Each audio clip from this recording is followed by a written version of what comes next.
पानी का कोई भी मॉलिक्यूल सरफेस पे नहीं रहना चाहता, ये सरफेस पे कोई रहना ही नहीं चाहता, सबको अंदर आना है, सबको बल्क में आना है। तो अब यहाँ पर किसी को तो रहना पड़ेगा, तो जो रहता है उसको बोलते हैं हम तुम्हें कुछ सरफेस एनर्जी दे रहे हैं। तो हमारे पास जो भी सरफेस होती है, सरफेस क्रिएट करने में हमें कुछ एनर्जी लगती है। इसी को समझने का और एक तरीका देखते हैं। मान लो हमारे पास यहाँ पर एक फिल्म है इस तरीके से। अब अगर फिल्म का कुछ तो अभी यहाँ पर एरिया होगा। मान लो हमने ये वाली जो रॉड है उसको एकदम स्लाइडर को यहाँ तक ले आया, हमारे पास बिल्कुल कोई भी अभी एरिया नहीं है, एरिया की वैल्यू 0 है, कोई सरफेस नहीं है, तो सरफेस एनर्जी भी नहीं होगी। फिर मैं इसको इस तरीके से खींच के लेके आता हूँ, खींच के लाता हूँ यहाँ तक। तो मैंने कुछ वर्क डन किया है, मैंने कुछ वर्क डन किया होगा, तो वर्क डन की वैल्यू कितनी हो जाएगी? Work done will be equal to force into displacement S. अच्छा, यहाँ पर बताओ मुझे फोर्स कितना लगा होगा। देखो यहाँ पर फोर्स लगा होगा, अगर मेरे पास डायमेंशन है, दिस डायमेंशन इज लेट से ए, दिस डायमेंशन इज लेट से बी, तो मेरे पास जो फोर्स लगा होगा इस स्लाइडर के ऊपर, ये भी ए होगा, तो इसके ऊपर इस डायरेक्शन में फोर्स कितना लगा होगा? ऊपर वाली सरफेस पे लगा होगा टी इंटू ए, यहाँ पर भी इधर फोर्स लगा होगा टी इंटू ए। फोर्स की वैल्यू हो जाती है this will be 2t into A. Displacement इसको इधर कराया है कितना? यहाँ से लेकर के यहाँ तक, यहाँ से यहाँ तक, यहाँ से यहाँ तक, इंटू बी। तो हमारे पास इसकी वैल्यू आ जाती है 2 इंटू टी इंटू ए इंटू बी, और उसी को मैं लिख सकता हूँ 2 इंटू टी इंटू एरिया। अब ये जो एरिया है, एरिया एक साइड का था, यहाँ पे एक्चुअली हम देखते हैं कि दो सरफेस बनती है ना, एक सरफेस ऊपर की होगी, एक नीचे की होगी।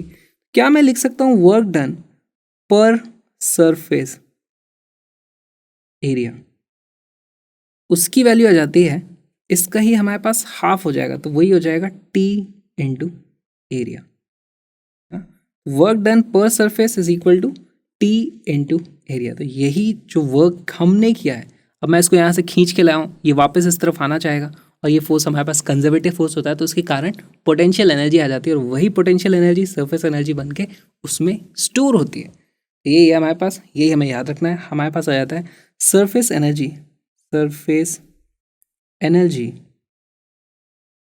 Is equal to T into area. कई बार हमारे पास इस तरीके के सवाल होंगे, बोला जाएगा अच्छा इनिशियली हमारे पास बबल इतना बड़ा था, उसको फुला के और बड़ा कर दिया। तो ऐसे केस में क्या होता है, इनिशियली हमारे पास उसकी कुछ एरिया है, तो उसकी कुछ सरफेस एनर्जी होगी, पर मैंने उसको फुलाया तो मैंने एरिया चेंज कर दिया, तो मैंने उसमें कुछ पोटेंशियल एनर्जी ऐड करी होगी। यहाँ पर हमारे पास एक्चुअली मैं लिखता हूँ उस केस में डेल्टा ऑफ सरफेस एनर्जी, उसकी वैल्यू क्या हो जाएगी? सरफेस टेंशन तो फ्लूइड की प्रॉपर्टी होती है, टाइम्स एरिया। एरिया क्या हो जाएगा हमारे पास? इस बार चेंज इन एरिया हो जाएगा। तो हमें जब ज़रूरत पड़ेगी हम ये फॉर्मूला यूज़ करेंगे, जब ज़रूरत पड़ेगी हम ये वाला फॉर्मूला यूज़ करने वाले हैं।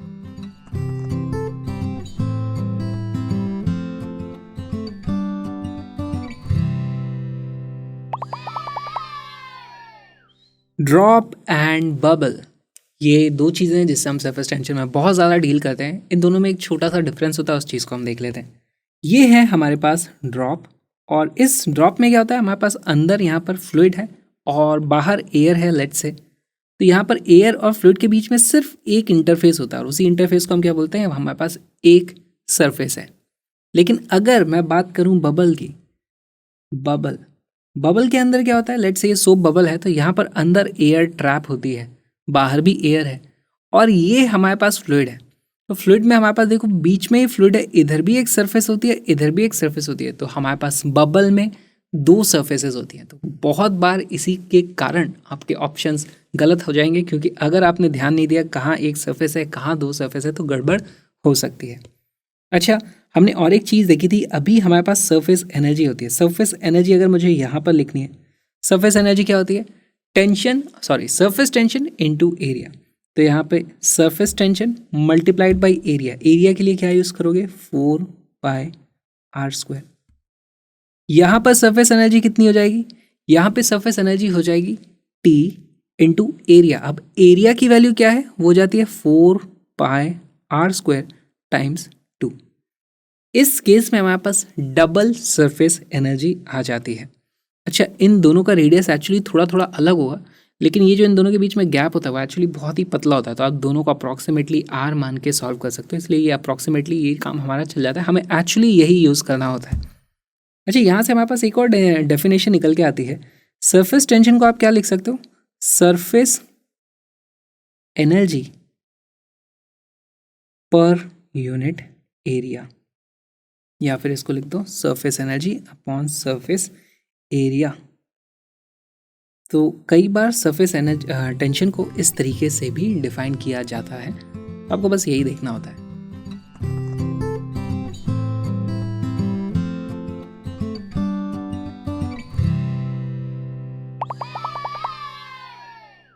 Work done in increasing the size of a soap bubble from a radius of 3 cm to 5 cm is nearly। यहाँ पर हमें क्या करना है, देखो 3 सेंटीमीटर से 5 सेंटीमीटर तक अगर हम उसे बड़ा कर रहे हैं तो बेसिकली हम उसका सरफेस एरिया चेंज कर रहे हैं। अब हम जो वर्क करेंगे उससे उसकी सरफेस एनर्जी में चेंज आ जाएगा। सरफेस एनर्जी में चेंज कितना होता है, वो होता है surface tension times change in area. अब आपको सारी की सारी वैल्यू पता है, यहाँ पर आपको वीडियो को पॉज करना है, क्वेश्चन को सॉल्व करना है।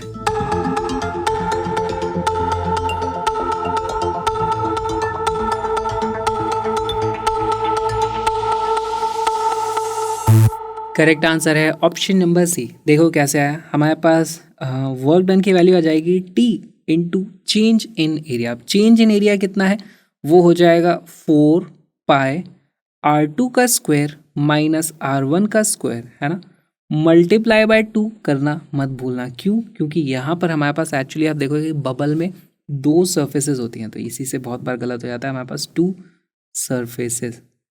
बस यही हमें करना था। अब तो सारी वैल्यूज रखते जाओ। सरफेस टेंशन की वैल्यू कितनी दी हुई है, वो है 0.03। सब ऐसा यूनिट में अगर मैं लेके चलूँ इंटू 4 पाई, तो 4 पाई की जगह इसको मैं लिख दूंगा, अभी ये हो गया 8 पाई R2 का स्क्वायर माइनस R1 का स्क्वायर, तो 5 का स्क्वायर माइनस 3 का स्क्वायर 25 माइनस 9। अब ये चीज़ें थी सेंटीमीटर में, तो इंटू 10⁻⁻4 भी हो जाएगा क्योंकि उसका स्क्वायर है।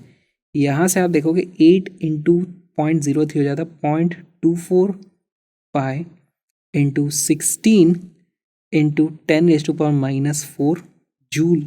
हमारे पास ये वैल्यू आने वाली है। सारे के सारे ऑप्शन मिली जूल में है, तो इसको मैं लिख देता हूँ, this is equal to 0.24 into 1.6 pi milli joule, और इसको आप सिंप्लीफाई करोगे तो ये वैल्यू आ जाती है 0.384 pi milli joule, which is approximately option number C is our correct answer.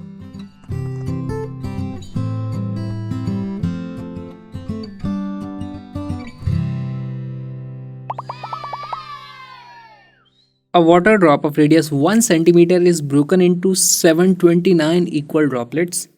If surface tension of water is इतने डाइन पर सेंटीमीटर, अभी ऐसा यूनिट में नहीं है ना, then the gain in surface energy up to first decimal place will be, और ये यूनिट्स हमारी ऐसा यूनिट में, तो हमें एक्चुअली इसको ऐसा यूनिट में कर लेना चाहिए। तो इसको ऐसा यूनिट में कैसे करोगे, पहले देखो सरफेस टेंशन की वैल्यू है 75 डायन पर सेंटीमीटर, तो इसको मैं क्या लिख सकता हूँ, 75 1 डायन होता है हमारा 10⁻⁻5 न्यूटन, और सेंटीमीटर होता है 10⁻⁻2 मीटर, तो ये जाता है हमारे पास 0.075 न्यूटन पर मीटर। हमारे पास यहाँ से वैल्यू आ जाती है। और राइट, ये हमारे पास आ गया। अब देखो हमारे पास एक बड़ी सी इस तरीके से ड्रॉप थी, उसको हमने बहुत सारी छोटी छोटी ड्रॉप्स में तोड़ दिया है। तो क्या लगता है आपको, यहाँ पे एरिया बढ़ा होगा? तो यस, एक्चुअली यहाँ पे एरिया बढ़ जाता है।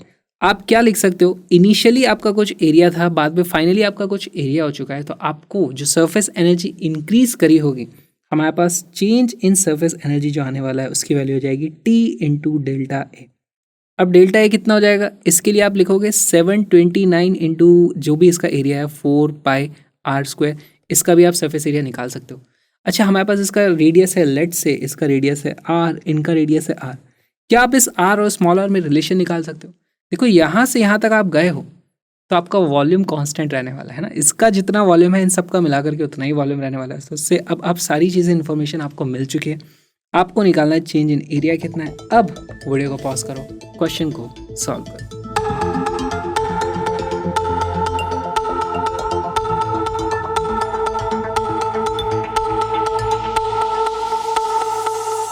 इसका करेक्ट आंसर है ऑप्शन नंबर सी। सॉल्व करना शुरू करते हैं। हमारे पास टी की वैल्यू आई है 5, चलो टी रहने देता हूँ, अभी फॉर्मूला रख देता हूँ। चेंज इन एरिया कितना हो गया, फाइनली हमारे पास जो एरिया है उसकी वैल्यू हो जाएगी 729 इंटू 4 पाई स्मॉल आर का स्क्वायर माइनस हमारे पास ओरिजिनली जो एरिया था यहाँ पर वो था हमारे पास 4 पाई कैपिटल आर का स्क्वायर इस तरीके से। अच्छा, मुझे कैपिटल आर तो पता है, स्मॉल आर नहीं पता, तो स्मॉल आर को इक्वेट कैसे कर सकते हैं? हम लिखेंगे volume is equal to constant. यहाँ से हमें मिल जाता है इसका वॉल्यूम कितना है 4/3 pi R cube is equal to इसका वॉल्यूम कितना है इन सब का मिला करके, वो होता है 729 इंटू 4/3 पाई आर क्यूब। अब देखोगे ये 4/3 से 4/3 कट जाता है और ये 729 क्यों लिया गया था? स्पेशल नंबर देखो, ये होता है 9 का क्यूब, 81 इंटू 9 करोगे तो 729 आ जाता है। यहाँ से मुझे पता चल जाता है small R is actually equal to capital R divided by 9। अब इसी वैल्यू को मैं यहाँ पे रख दूंगा तो मुझे एक्चुअली अपना आंसर मिल जाएगा। यहाँ पर वैल्यू आ जाती है delta S E change in surface energy is equal to T into 4 pi, और आर स्क्वायर को भी मैं बाहर निकाल सकता हूँ, अंदर बचता है मेरे पास 729 small R upon capital R का स्क्वायर माइनस 1। तो ये वाली जो वैल्यू है ये कितनी है? Small R upon capital R ये हो जाता है 1/9। 1/9 का स्क्वायर करोगे तो ये बचता है सिर्फ 9, 9 माइनस 1 ये हो जाता है हमारे पास 8। इसकी वैल्यू आ जाती है 8 into 4 which is equal to 32 pi T R square. अब बस हमें वैल्यूज़ रखनी है, तो यहाँ पर देखो 32 पाई, सरफेस टेंशन की वैल्यू कितनी थी? एसआई यूनिट में रखूँगा मैं सबको, तो 0.075, और आर स्क्वायर की वैल्यू कितनी हो जाएगी? रेडियस था हमारा 1 सेंटीमीटर, तो उसको स्क्वायर करोगे तो 10⁻⁻⁴ यहाँ पर आ जाएगा, इतने जूल हमारे पास आने वाला है। अब देखो ये वाली वैल्यू तो सभी ऑप्शन में कांस्टेंट है, तो मुझे सिर्फ इसको पता कर लेना ये वाली वैल्यू कितनी आ रही है। यहाँ से देखो आ जाता है हमारे पास 32 पाई, अब ये है 0.075, 0.75 कितना होता है हमारे पास? 3/4। अब इसमें एक और जीरो आगे लगा दोगे तो ये हो जाता है 3/40, इसको मल्टीप्लाई कर दो 3/40। जैसे ये 3/40 होता है मुझे यहाँ पर दिख जाता है, ये कट जाएगा इस तरीके से 4 डिवाइडेड बाई 5 टाइम्स, और ये आ जाता है 8 into 3 which is equal to 24 divided by 10 यानी कि 2.4 pi. This is approximately equal to 2.4 into 3.14 into 10⁻⁻⁴ joule. इसी को मैं अप्रॉक्सीमेटली कर सकता हूँ 2.5 into 3 into 10⁻⁻⁴ joule which is equal to option number कितना? 7.5 into 10⁻⁻⁴ joule which is option number C. और इस तरीके से आप फटाक से एग्जाम में कैलकुलेशंस अप्रॉक्सीमेट कर सकते हो। इसको थोड़ा सा बढ़ा दिया, इसको थोड़ा सा कम कर दिया, दोनों के प्रोडक्ट की वैल्यू लगभग सेम ही रहने वाली है, इस तरीके से हम देख सकते हैं। और यहाँ 7.5 से आसपास कोई ज़्यादा वैल्यू है भी नहीं है ना, 7.6 ऑप्शन होता तो मुझे सोचना पड़ता।